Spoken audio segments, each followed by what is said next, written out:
The escape pod hit the ground hard. Metal screamed against rock. Glass shattered. Then everything went quiet. Megan Cole opened her eyes slowly. Blood ran down her face from a cut on her forehead. Her ribs hurt when she breathed. But she was alive. Somehow, against all odds, she was still alive. She pushed against the broken door of the pod. It did not move. She pushed harder, putting all her weight into it. The door fell open, and she tumbled out onto soft, wet ground. The air smelled strange. Sweet and thick, like flowers after rain. Megan looked up at the sky and saw two moons hanging low on the horizon. One was pale blue. The other was a deep orange. Neither of them was Earth's moon. She was far from home. Megan pulled herself to her feet and looked around. The escape pod had crashed in some kind of marsh. Tall purple plants grew from the water. Strange birds with 4 wings flew overhead, making sounds she had never heard before. In the distance, she could see mountains covered in trees that glowed faintly in the dim light. She thought about the ship, the Dawnbreaker. She thought about her crew. Captain Lewis with his bad jokes. Young Pete, who always talked about his girlfriend back home. Old Martha, who made the best coffee in the fleet. They were all dead now. The pirates had come out of nowhere. They had torn the Dawnbreaker apart in minutes. Megan had barely made it to the escape pod before the ship exploded. She was alone on a strange world with no way to call for help. Megan checked her belt. She still had her combat blade. She still had a small medical kit. She still had a water bottle, half full. It was not much, but it was something. She started walking toward the mountains. She needed to find high ground. She needed to find shelter. She needed to survive. The marsh was hard to cross. The water came up to her knees in some places. Strange creatures swam around her legs. They did not attack her, but she kept her hand on her blade just in case. After 2 hours of walking, she reached solid ground. Her legs ached. Her wounds throbbed. She needed to rest, but she did not feel safe. She kept moving. The sun began to set. The sky turned purple, then red, then black. The 2 moons rose higher, casting strange shadows on the ground. Megan found a large rock and sat down behind it. She would rest here for the night. She was about to close her eyes when she heard something. A clicking sound. Like insects, but bigger. Much bigger. Megan grabbed her blade and stood up. She pressed her back against the rock and waited. The clicking grew louder, closer. She could hear footsteps now. Many footsteps. Then she saw them.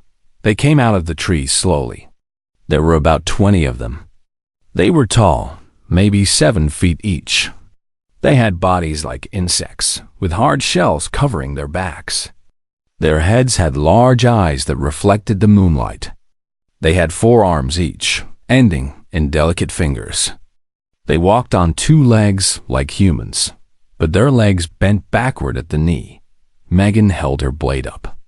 She was ready to fight. She was ready to die if she had to. But the creatures did not attack. They stopped about 10 feet away and looked at her. Their large eyes blinked slowly. They made soft clicking sounds to each other, like they were talking. One of them stepped forward. It was larger than the others, with a shell that had streaks of gold running through it.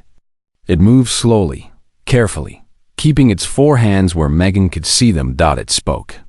The words were just clicks and whistles, but there was something gentle in the sound.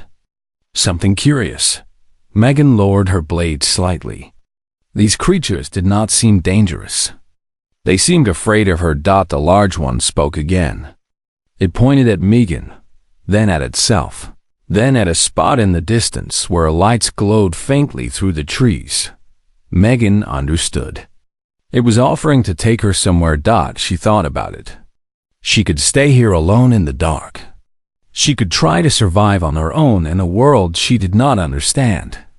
Or she could trust these strange creatures and see where they took her. She was too tired to fight, too hurt to run. She had no choice. Megan nodded slowly and put her blade away. The creatures made excited clicking sounds. The large one came closer and gently touched Megan's arm. Its fingers were cool and smooth. It clicked something that sounded almost happy. They began to walk. The creatures surrounded Megan, not like prisoners guarding a captive, but like friends protecting someone weak. When she stumbled on a root, two of them caught her and helped her stand. When she slowed down because of her wounds, they slowed down with her. They walked for about an hour. The lights grew brighter. Megan could see buildings now. They were made of some kind of white stone and shaped like domes. There were many of them, spread out among the trees like a small village. More creatures came out to meet them. They made clicking sounds of surprise when they saw Megan. Young ones, small and curious, ran around her feet. Old ones, their shells gray with age, watched from doorways. The large creature led Megan to the biggest building in the center of the village. Inside, it was warm and smelled like honey. There were cushions on the floor and soft lights on the walls. The creature made Megan sit down. It clicked something to the others, and they brought water and food. Strange food, but Megan was too hungry to care. She ate and drank while the creatures watched. Then the large one came close again. It touched its chest and made a sound. Sylveth. It repeated the sound. SYL single quotes VETH. Megan understood. It was a name. She touched her own chest. Megan, she said. Megan Cole. Sylveth tried to repeat it. Megan, it said. Meg single quotes on. Megan smiled for the first time since the crash. Close enough, she said. Sylveth clicked happily and clapped two of its hands together. The other creatures joined in, making a sound like gentle applause. Megan did not know where she was. She did not know how she would get home. She did not know what tomorrow would bring. But for now, she was safe. She was among friends. And that was enough. Over the next few days, Megan learned about her hosts.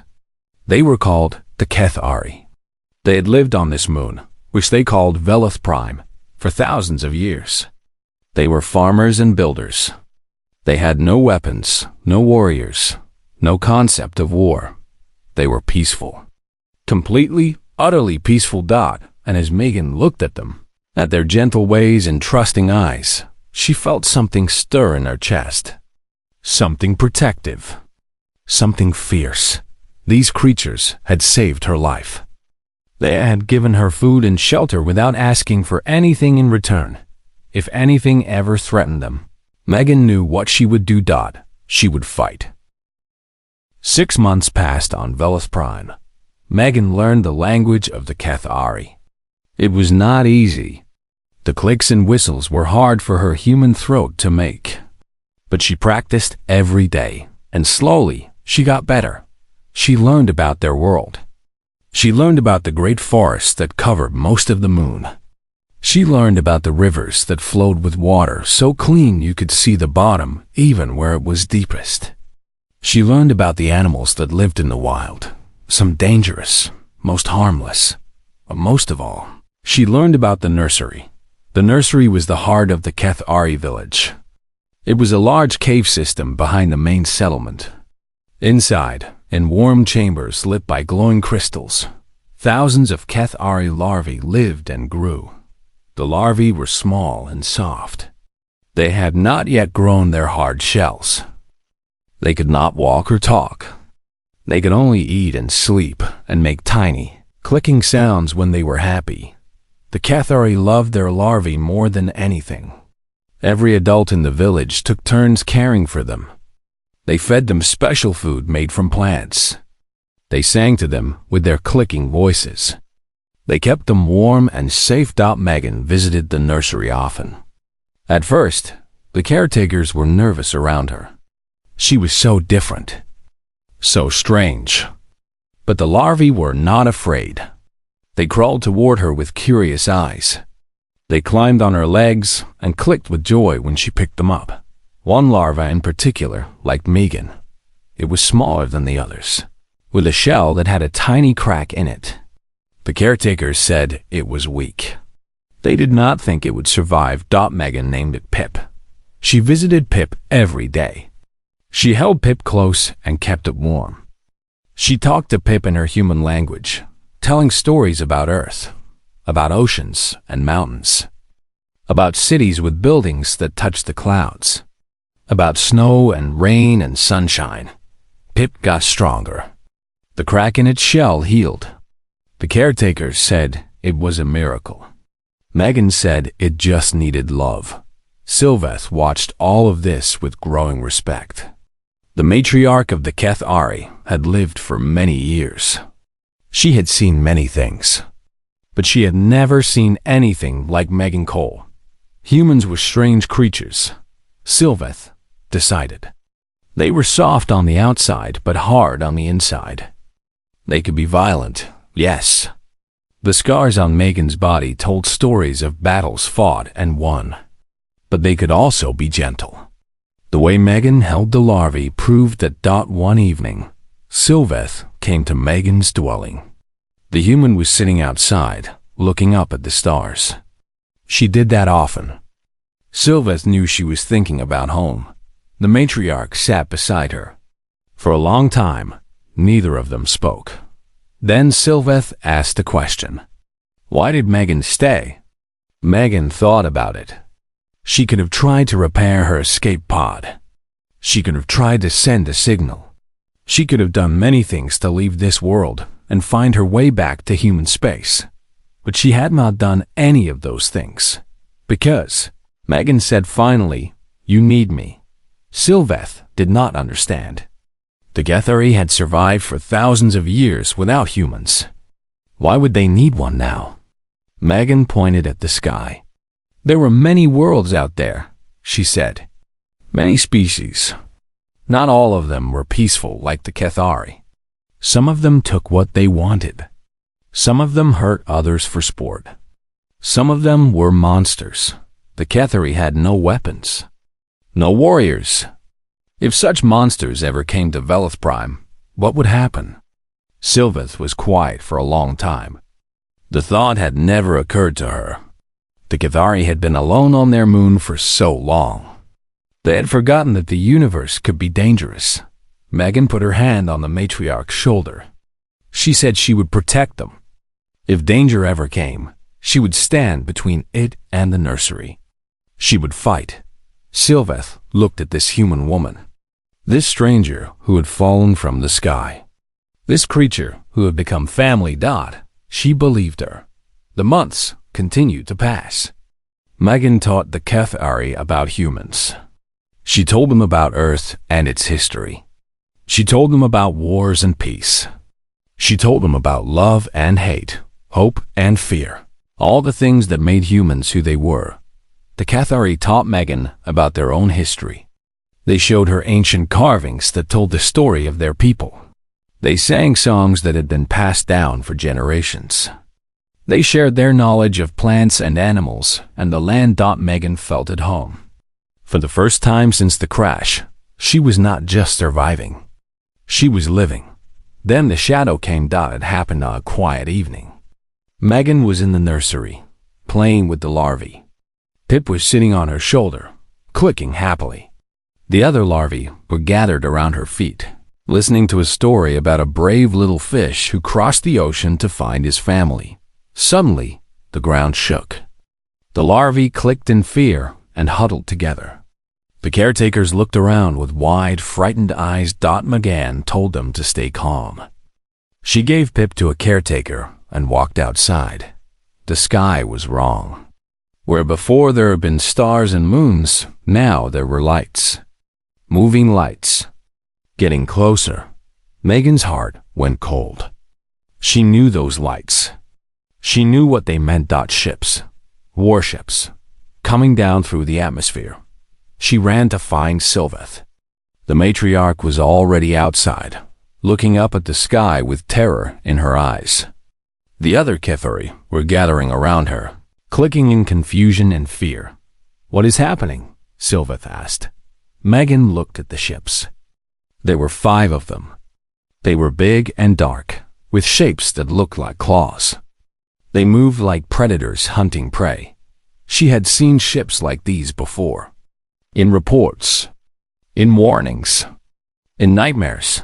The Varaks were hunters. They traveled from world to world, looking for prey. They killed for sport. They captured the weak and sold them to the highest bidder.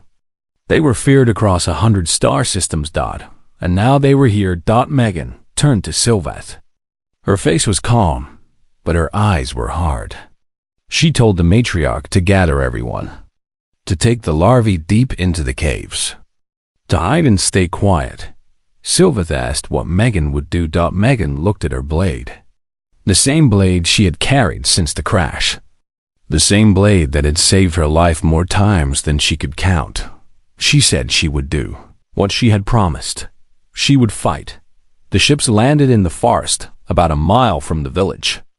Megan could hear them. The roar of engines. The crash of trees falling. The sound of metal feet hitting the ground. They were coming. Megan walked to the edge of the village. Behind her, the HFY were moving. Mothers carried their young. Elders helped the weak. Everyone was heading for the caves, just as she had told them. She stood alone at the boundary line. One human woman. One blade. Against whatever horror was coming through those trees. She was not afraid. She had been afraid before, many times in her life. But not now. Now, she was simply ready. The first Varaks appeared between the trees. It was tall and covered in dark scales. Its eyes glowed red in the darkness. It held a weapon that crackled with energy. It saw Megan and stopped. It made a sound like grinding stone. Then it laughed. More Varaks appeared. 10, 20, 40. They spread out in a line, surrounding the village entrance. They looked at Megan like she was a joke. One small creature standing against their might. The largest one stepped forward. Its scales were darker than the others. Its eyes burned brighter. A leader. It spoke in a language Megan understood. Galactic Common. The tongue of trade and war. It asked her what she was doing. Megan raised her blade. Her voice was steady. She said she was protecting her family. The Varaks laughed again. The sound echoed through the forest like thunder. Then they charged. Megan did not run. She stood her ground as the Varaks charged. Her eyes watched them come. Her mind counted their numbers. Her hand gripped her blade tight. The first hunter reached her. It was fast, faster than any creature she had fought before. Its claws came down like knives, aimed at her head. Megan moved to the side. The claws missed her by inches. She brought her blade up and cut deep into the hunter's arm. Dark blood sprayed into the air. The Varaks screamed and stumbled back. The second hunter attacked from the left. Megan ducked under its swing and drove her blade into its chest. It fell and did not get up. The third and fourth came together. Megan kicked one in the knee. She heard the bone crack. She spun and slashed the other across the throat. Both went down. The Varaks stopped their charge. They looked at the bodies of their fallen. They looked at the human woman standing among them, her blade dripping with their blood. She had killed 4 of them in less than 10 seconds. The leader, the one with the dark scales and burning eyes, raised its hand. The other hunters stopped moving. It walked forward slowly, looking at Megan with new interest. It spoke again. It asked what she was. Not who. What Megan said she was human. The leader made a sound. Something between a growl and a laugh. It said it had heard of humans. Soft creatures. Weak creatures. Creatures that died easily. Megan pointed at the bodies on the ground. She said they did not look so weak, The leader's eyes narrowed. It studied her for a long moment. Then it spoke to its hunters in their own language. The Varax began to move again, but this time they were more careful. They spread out. They surrounded her from all sides. Megan knew she could not fight them all at once. Not here, in the open. She needed to change the battlefield. She turned and ran. The Varax chased her. They were fast, but Megan was faster. She had spent months learning every path through the forest. She knew where the ground was soft. She knew where the trees grew thick. She knew where to hide and where to fight. She led them away from the village, away from the nursery, away from everything she loved. The forest grew darker. The trees grew taller. The Varax had to slow down. Their big bodies could not move easily between the thick trunks. Megan stopped running. She found a narrow path between two large rocks. Only one hunter could come through at a time. This was where she would make her stand. The first Varax came through the gap. Megan was waiting. Her blade took its head before it even knew she was there. The second Varax tried to jump over the rocks. Megan threw a stone at its face. It fell badly and broke its leg. She finished it with a quick thrust. The third Varax was smarter. It tried to climb around, but the rocks were wet and slippery. It lost its grip and fell. Megan stabbed it before it could rise. 3 more dead. 7 total. The other Varax pulled back. They did not try to come through the gap anymore. Megan could hear them talking in their harsh language. They were making a plan. She did not wait for them to finish. She moved. The forest was her weapon now. She knew it like she knew her own body. She circled around the Varax. She came at them from behind. She killed 2 more before they even knew she was there. 9 dead. The Varax were angry now. They spread out, trying to find her in the darkness. But Megan had spent months hunting in these woods. She knew how to be silent. She knew how to be invisible. She found a hunter alone, separated from the others. She dropped from a tree and drove her blade through its back. 10 dead. Another hunter heard the sound and came running. Megan was ready.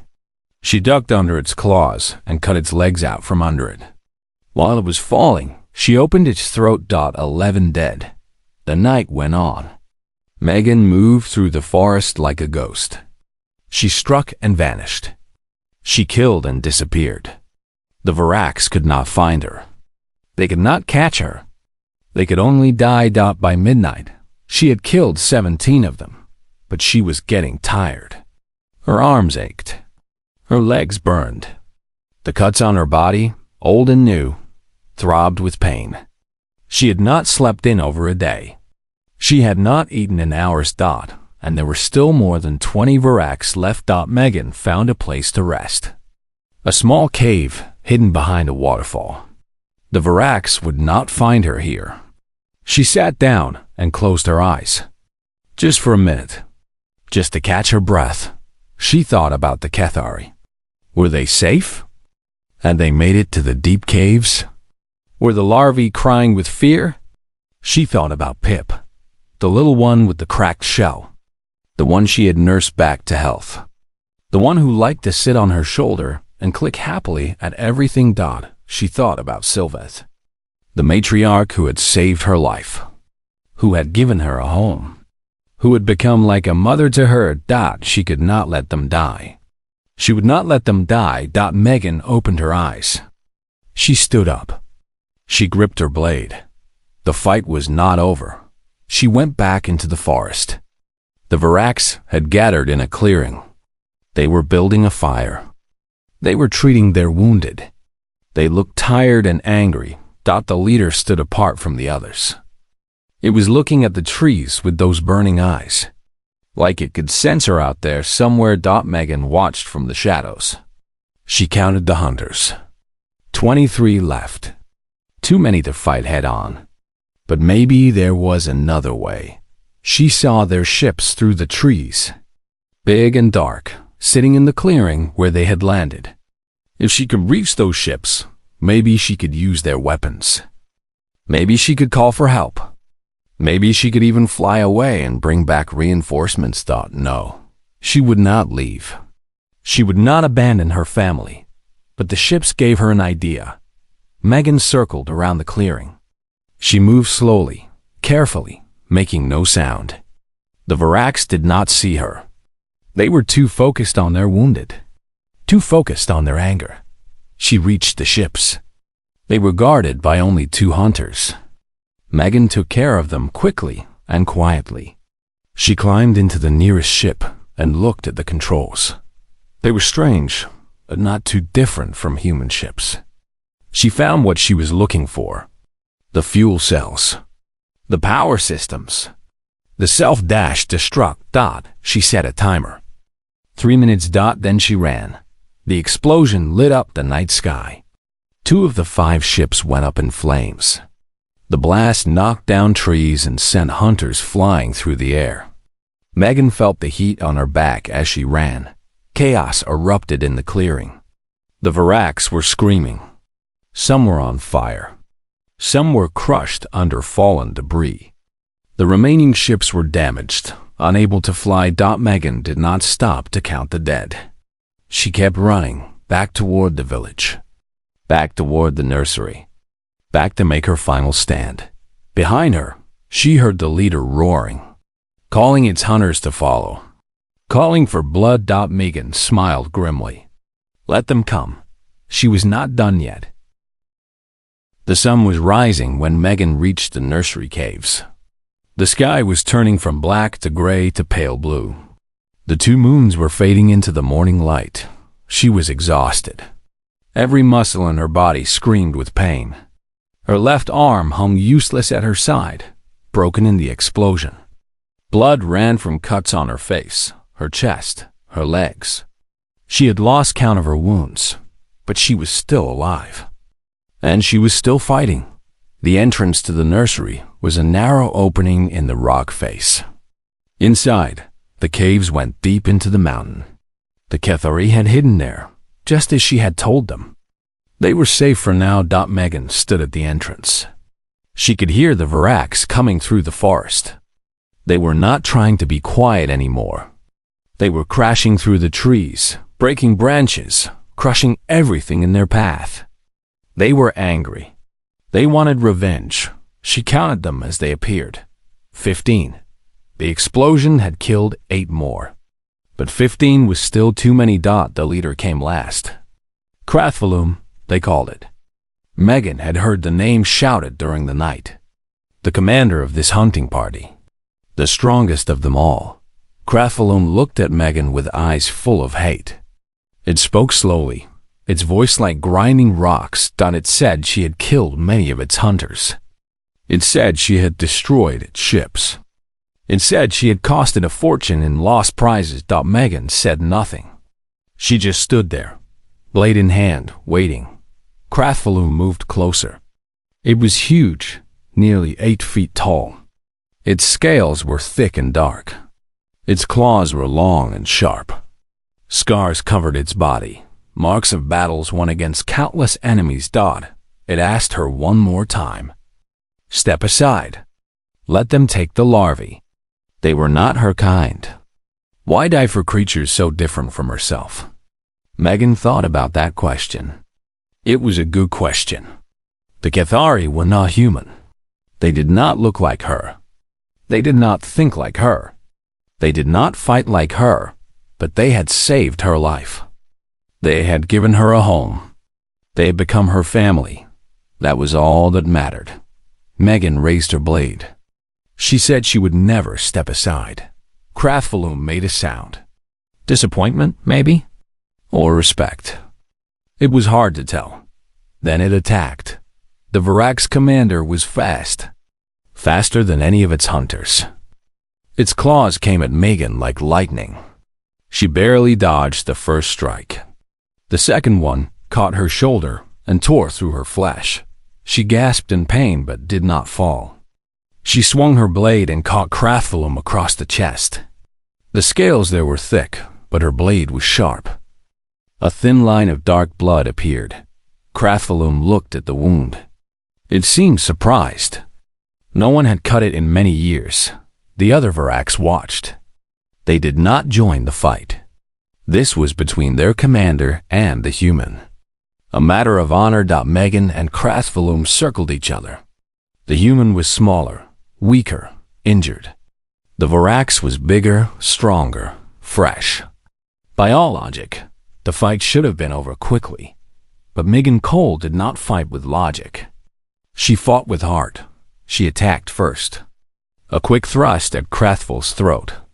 The commander blocked it with its arm and countered with a sweep of its claws. Megan jumped back, but not fast enough. The claws raked across her chest, drawing blood. She stumbled but kept her feet. She attacked again. This time, she aimed low, at the knees.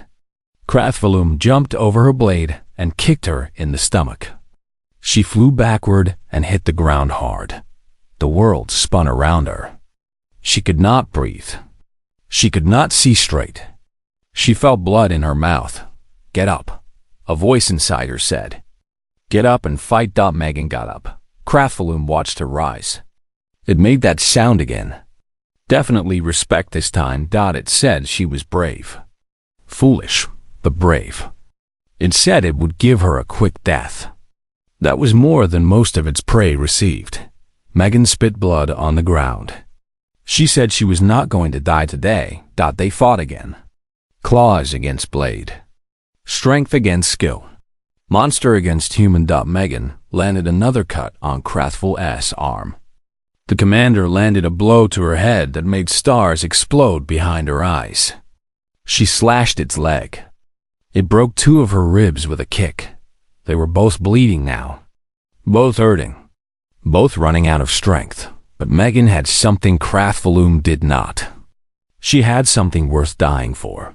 She remembered the larvae in the caves behind her. She remembered their tiny clicking sounds of joy. She remembered how they climbed on her legs and looked at her with trusting eyes. She remembered Pip, her little one. The one she had saved. She would not let them die. Megan screamed. A sound of rage and love and determination. She charged at Krathvalum with everything she had left. The commander was surprised by her speed. It raised its claws to block, but Megan was not aiming for its chest. She slid under its arms and drove her blade upward into the soft flesh under its chin. The blade went deep, through muscle, through bone, into the brain. Krathvalum made a choking sound. Its burning eyes went wide. Then they went dark. The Varak's commander fell. Megan fell with it. She could not stand anymore. She had nothing left. Her blade was still stuck in Krathval's throat. Her body was broken in a dozen places. But she had won. The other Varaks stared at their fallen commander. They made sounds of fear and confusion. Without their leader, they did not know what to do. Then they ran. They ran back through the forest. They ran to their damaged ships. They ran away from the human who had killed half their number and their commander. Megan watched them go. She tried to smile, but even that hurt too much. She looked up at the sky. The sun was fully risen now. It was going to be a beautiful day. She heard clicking sounds behind her. The Cathari were coming out of the caves. Sylveth was at the front, her golden shell bright in the morning light. The matriarch saw Megan lying on the ground. She saw the blood. She saw the wounds. She ran forward and knelt beside the human. Megan looked up at her friend. She tried to speak, but blood filled her mouth. Sylveth was crying. The Cathari had no tears, but they made a sound when they were sad. A low, keening whistle. Sylveth was making that sound now. Megan reached up with her good hand. She touched the matriarch's face. She said she was happy. She said she had protected her family. She said she was not afraid. Sylveth held her hand. She clicked something soft and loving. Megan smiled. This time, it did not hurt. She closed her eyes. And the human who had fallen from the sky became a legend. The human rescue ship arrived 3 days after the battle. It came down through the clouds slowly, carefully, its crew not knowing what to expect on the surface. Captain Danny Park was the first to step off the ship. He was a tall man with kind eyes and gray in his hair. He had been chasing the distress signal for weeks, bouncing from system to system, following a trail that had grown cold long ago. He did not expect to find anyone alive. The forest around the landing site was quiet. Strange plants grew everywhere. Strange birds flew overhead. Danny looked around and saw nothing that looked dangerous. Then the Cathari appeared. They came out of the trees slowly. Dozens of them. Hundreds. Their shells clicked softly as they walked. Their large eyes watched the humans with curiosity and something else. Something deeper. Danny's crew raised their weapons. He held up his hand and told them to wait. One of the Cathari stepped forward. It was large, with streaks of gold on its shell. It spoke in a clicking language that the ship's translators struggled to understand. But one word came through clearly. Megan. Danny's heart dropped. Megan Cole, the security officer from the Dawnbreaker, the one who had sent the distress signal. He asked where she was. The Cathari made a sound, sad and low. Then it turned and gestured for the humans to follow. They walked through the forest. They passed through the village with its white stone buildings. They saw Cathari of all ages watching them. Some made sounds of greeting. Others just stared at the edge of the village, near the entrance to a large cave. They found what they were looking for. A grave. It was simple. Just a mound of earth covered with strange flowers. A stone stood at one end, carved with symbols Danny could not read. But lying on top of the grave was something he recognized. A combat blade. Human make. Old and worn, its edge chipped from heavy use. Danny knelt beside the grave. He picked up the blade and looked at it. There was blood on the handle, long dried. The Cathari with the golden shell came close. It spoke again. The translator worked better this time. She fought, it said. She killed many of the hunters. She saved the nursery. She saved us all. Danny looked at the grave. He tried to imagine what had happened here. One woman, alone, against an enemy force. No backup, no hope of rescue. Just her and her blade. She had won. And she had died. He asked if she had said anything. At the end, the Cathari made a soft clicking sound. She said she was happy. She said she was not afraid. She said we were her family. Danny felt tears in his eyes. He had not known Megan Cole personally. She had just been a name on a crew list. But now, standing at her grave, he felt like he knew her better than anyone. He stood up. He held the blade carefully, like it was made of glass. He said he would take her story back to human space. He said everyone would know what she had done. He said she would never be forgotten. The Cathari made sounds of approval. They gathered around the grave and began to sing. It was a strange song, full of clicks and whistles. But somehow, Danny understood it. It was a song of thanks. A song of love. A song for the human who had given everything. Danny and his crew left Velith Prime the next day. They took Megan's blade with them, with the Cathari's blessing. They left behind medical supplies and communication equipment. They promised to return. The journey back to human space took 2 weeks. Danny spent most of that time writing. He wrote down everything the Cathari had told him. He wrote about the crash, the rescue, the months of peace, the attack, the battle, the sacrifice. When they reached the first human station, he sent his report to every news agency he could find. The story spread like fire. Within days, everyone knew the name Megan Cole. They knew about the Cathari. They knew about the Virax and their defeat. They knew about one woman standing alone against impossible odds. People called her a hero. They called her a legend. They called her the guardian of Velith Prime. A month after Danny's return, the Human Alliance made an official decision. Velith Prime was declared a protected world. Any attack on the Kethari would be treated as an attack on humanity itself. The Varax never returned. A year later, a new organization was formed. They called themselves the Hunters Guild. Their purpose was simple: to protect species that could not protect themselves, to stand between the weak and the strong, to do what Megan Cole had done. The first members came from all over human space. Soldiers and civilians, men and women, old and young. They all had one thing in common. They had heard Megan's story, and they wanted to follow in her footsteps. Danny Park was one of the founders. He stood before the first class of guild members and held up a blade. It was new, freshly forged, its edge sharp and bright. On the blade, words were carved, in memory of Megan Cole, who stood alone. Every blade the guild made would carry those words. Every hunter would know whose example they followed. On Velith Prime, the Kethari built a statue. It stood at the entrance to the nursery, where Megan had made her last stand. It showed a human woman, blade raised, standing between darkness and light. The larvae were taught her story before they could walk. They learned about the stranger who had fallen from the sky. They learned about her kindness and her strength. They learned about the price she had paid to keep them safe. Pip grew up healthy and strong. The crack in its shell faded with time.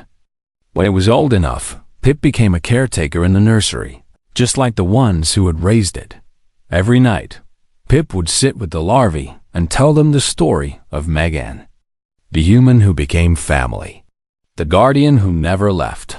100 years passed, then 200, then 1,000. Humans spread across the stars. They built cities on 100 worlds. They met 1,000 species. They fought wars and made peace. They changed in many ways, but they never forgot Megan Cole. Her blade, the original one that Danny had brought back from Velith Prime, was kept in a museum on Earth. Millions of people came to see it every year. They stood before it in silence, remembering the woman who had wielded it. The Hunters Guild grew into one of the most respected organizations in the galaxy.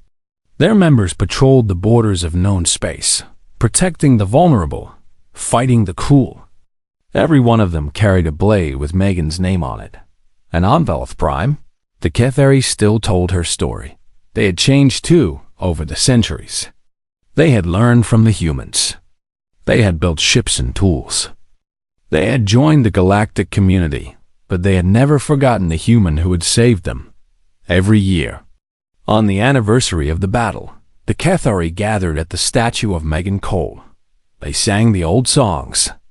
They told the old stories. They gave thanks, and somewhere beyond the stars, perhaps Megan could hear them.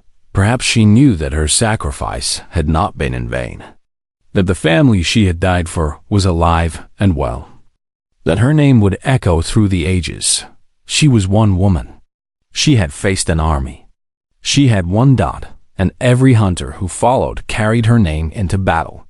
A reminder of what it meant to be human. A reminder that love was worth dying for. A reminder that one person, standing alone, could change the universe. This is the story of Megan Cole. This is the story of the human who fell guarding the alien. Offspring. This is the story of why every hunter wields a sword marked with her name. And it will be told, for as long as there are stars in the sky.